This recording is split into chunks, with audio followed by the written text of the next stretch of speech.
అందరికీ స్వాగతం. ఈరోజు మనం కేవలం లైనక్స్ కమాండ్స్ దగ్గర నుండి ప్రొడక్షన్లో వాడగలిగే పక్కా డెవాప్ స్క్రిప్ట్లు ఎలా రాయాలో తెలుసుకోబోతున్నాం. అంటే మన లైనక్స్ నాలెడ్జ్ని నెక్స్ట్ లెవెల్కి తీసుకెళ్లబోతున్నామన్నమాట. రెడీగా ఉండండి. ముందుగా మనం ఒక ప్రొఫెషనల్ మైండ్ సెట్తో మొదలు పెడదాం. చూడండి, మంచి స్క్రిప్ట్లు కేవలం పనిచేస్తే సరిపోదు, అవి మన సిస్టమ్స్ని కూడా కాపాడాలి.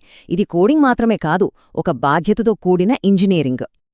ఈరోజు మనం ఏం నేర్చుకోబోతున్నామంటే ప్రొఫెషనల్గా స్క్రిప్ట్లు ఎలా రాయాలి, వాటిని ఎలా మానిటర్, డీబగ్ చేయాలి, డేటా ఫ్లోని ఎలా మాస్టర్ చేయాలి, ప్రొడక్షన్ సేఫ్ స్క్రిప్ట్స్లో ఎలా బిల్డ్ చేయాలి, చివరిగా ఇవన్నీ మన కెరియర్కి ఎలా ఉపయోగపడతాయో చూద్దాం.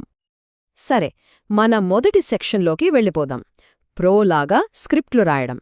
ఇక్కడే మనం అసలైన పునాది వేయబోతున్నాం. చూడండి, కేవలం కొన్ని కమాండ్స్ వరుసగా రాయడానికి, ఒక ప్రొఫెషనల్ స్క్రిప్ట్ రాయడానికి మధ్య చాలా తేడా ఉంది.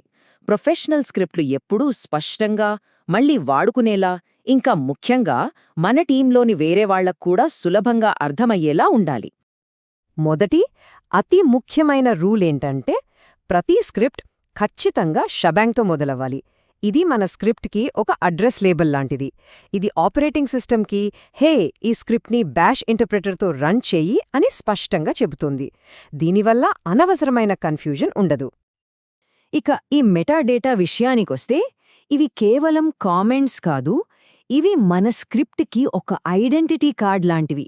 అసలు ఈ స్క్రిప్ట్ ఎవరు రాశారు, ఎందుకు రాశారు, ఇది ఏ వర్జన్, ఈ వివరాలన్నీ ఉండాలి. పెద్ద పెద్ద డెవాప్స్ టీమ్స్లో ఇలాంటి స్పష్టత చాలా అవసరం. సరే, ఇప్పుడు మనం ఒక ప్రొఫెషనల్లాగా సమస్యల్ని ఎలా కనిపెట్టాలి, ఎలా పరిష్కరించాలో చూద్దాం. ఇది కేవలం ప్రాబ్లమ్స్ సాల్వ్ చేయడం మాత్రమే కాదు, అవి రాకముందే ఊహించడం కూడా. ఈ సెక్షన్ని అర్థం చేసుకోవడానికి మనం ఒక నిజమైన ప్రొడక్షన్ సమస్యను తీసుకుందాం. చాలా కామన్గా ఎదురయ్యే సమస్య ఇది. అయ్యో, నా సర్వర్ ఎందుకింత స్లోగా ఉంది? ఏ డెవాప్స్ ఇంజనీర్కైనా సరే ఈ 3 కమాండ్స్ ఒక నోడ్ హెల్త్ని చెక్ చేయడానికి ఫస్ట్ ఎయిడ్ కిట్ లాంటివి. ఇవి మనకు సిస్టమ్ యొక్క వైటల్స్, అంటే ముఖ్యమైన సంకేతాలను ఇస్తాయి.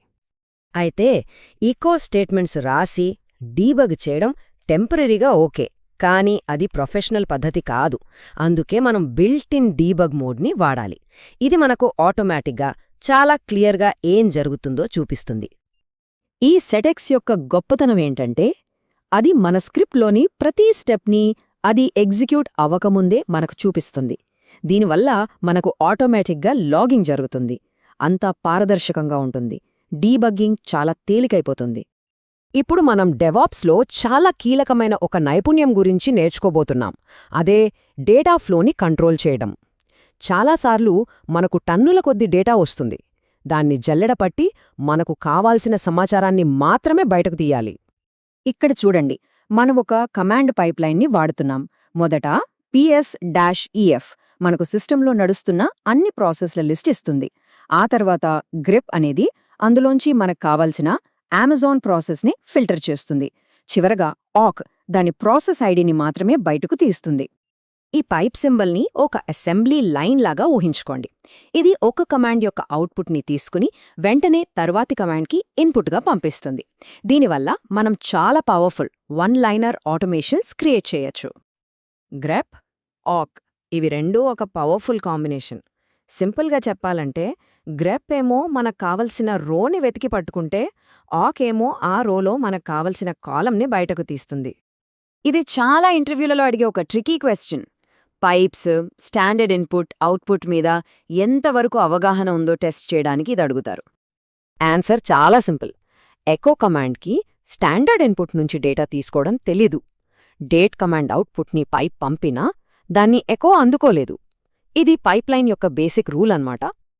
సరే, ఇప్పుడుదాకా మనం పనిచేసే స్క్రిప్ట్లు ఎలా రాయాలో చూశాం. కానీ ఇప్పుడు చాలా ముఖ్యమైన సెక్షన్లోకి వచ్చాం.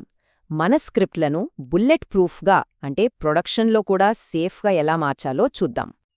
ఈ 3 ఆప్షన్స్ని కలిపి వాడటం ఒక బెస్ట్ ప్రాక్టీస్. ఇది స్నోబాల్ ఎఫెక్ట్ని ఆపుతుంది. అంటే ఒక చిన్న పొరపాటు వల్ల పెద్ద పెద్ద సమస్యలు రాకుండా అడ్డుకుంటుంది. ఎక్కడ ఫెయిలైతే అక్కడితోనే స్క్రిప్ట్ ఆగిపోతుంది. ఒక్కసారి ఊహించుకోండి, ఒక ముఖ్యమైన స్క్రిప్ట్ రన్ అవుతుండగా మధ్యలో ఎవరైనా Ctrl+C నొక్కితే ఇది చాలా ప్రమాదకరమైన సిచ్యువేషన్. సిస్టమ్ కరప్ట్ అవ్వొచ్చు లేదా డేటా పాడవచ్చు. ఈ ట్రాప్ కమాండ్ని మన స్క్రిప్ట్కి ఒక ఎమర్జెన్సీ ప్లాన్ లాగా అనుకోవచ్చు. ఎవరైనా మధ్యలో ఆపాలని చూసినా ఇది స్క్రిప్ట్ని వెంటనే ఆపకుండా ఒక క్లీనప్ యాక్షన్ రన్ చేసి సేఫ్గా క్లోజ్ చేస్తుంది. ఇది కొంచెం అడ్వాన్స్డ్ కానీ చాలా పవర్ఫుల్.